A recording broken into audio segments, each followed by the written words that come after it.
अस्सलाम वालेकुम friends, welcome back to top smarties. Drama serial टूटा हुआ दिल, जिसमें शैला भरपूर फायदा उठा रही है गयूर साहिब का कि वो बेटे से जरा खींचे खींचे से रहते हैं तो क्यों ना सारी दौलत दोनों हाथों से लूट ली जाए। ऐसे में बाप से पैसा हत्या कर ही तो उसने आज डायमंड का सेट भी खरीद लिया, जो वो अपनी बुटीक की इनॉग्रेशन सेरेमनी पर पहनेगी।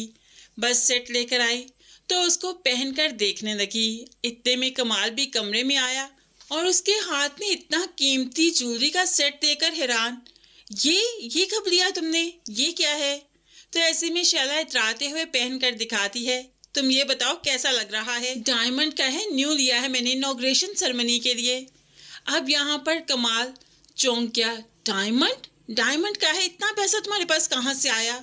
जहाँ तक मुझे याद है कोई इतनी अच्छी सेल नहीं चल रही हमारी। तो ऐसे में अब शैला चिढ़ जाती है, तुम सिर्फ अपने काम से काम रखो, मेरी सेल या परचेज देखने की जरूरत नहीं तुम्हें।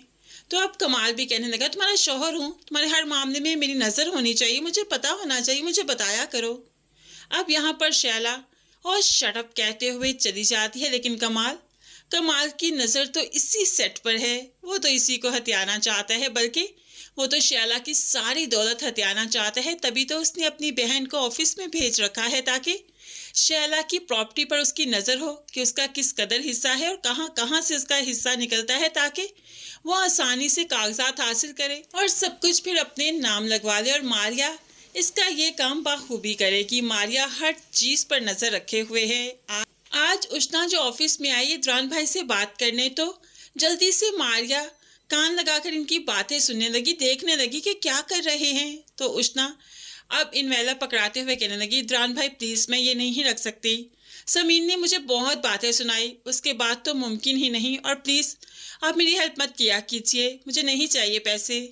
अब इद्रान कहने लगा, भाई भी कहती हो और गैरों जैसा सलूक भी करती हो, भाइयों से तो इंसान हक से देता है। मैं ये एनवेलप वापस नहीं लूंगा, तुम इसको भी रखो और भी ज़रूरत पड़ी तो बिला झिझक फ़ोन करना। और हाँ, समीन को बताने की ज़रूरत नहीं, ये मामला बहन और भाई का है तो किसी तीसरे को मालूम क्यों पड़े।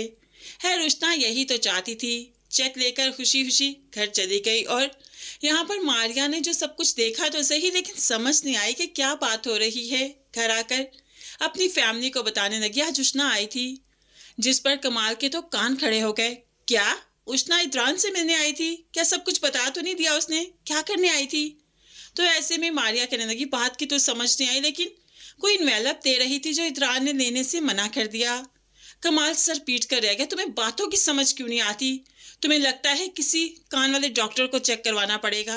खैर, कमाल के तो बहुत से काम मारिया कर रही है और बहुत से आगे भी करने लगी है। अब इनॉग्रेशन सेरेमनी भी आ गई। सभी घर वाले अच्छे से तैयार होकर इस सेरेमनी को अटेंड करते हैं, क्योंकि शैला ने सबको इनवाइट किया था और खुद भी हीरो का हार पहनकर इस सेरेमनी में चली गई।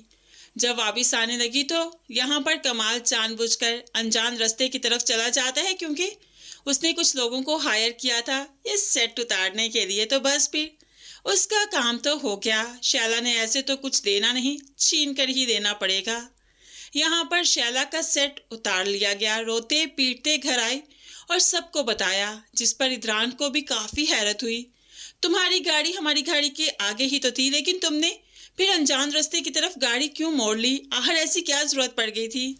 कमाल बातों को घुमाने लगा, समझ नहीं आई कि इद्रान की बात का क्या जवाब दे। तो जल्दी से बहन बोल उठी, गाड़ी किस साइड पर भी हो, किसी ने फंक्शन पर ही भाभी के सेट को देख लिया होगा, नज़र होगी, और फिर उन्होंने बड़ी ही तरीके से ये वारदात की। अक्सर प्रोफेशनल लोग ऐसे ही वारदात करते हैं, पहले चीज़ पर नज़र रखते हैं और फिर वारदात करते हैं। इद्रान कहने लगा, तुम्हें बड़ा पता है कि कैसे प्रोफेशनल वारदात की जाती है, तुम्हें बड़ा नॉलेज है इस बारे में। मारिया तो एकदम से हैरान रह गई, चुप रह गई कि इद्रान की बात का क्या जवाब दे। तो इद्रान फौरन से बोल उठा, तुम लोगों के पास गाड़ी भी तो थी ना, मोबाइल भी थे, कैश भी था, तो सिर्फ सेट ही लेकर क्यों भाग गए? वो क्या किसी की नज़र थी सेट पर? ऐसे में उसका इशारा कमाल की तरफ था और कमाल भी इस चीज़ को खूब अच्छे से समझ रहा है।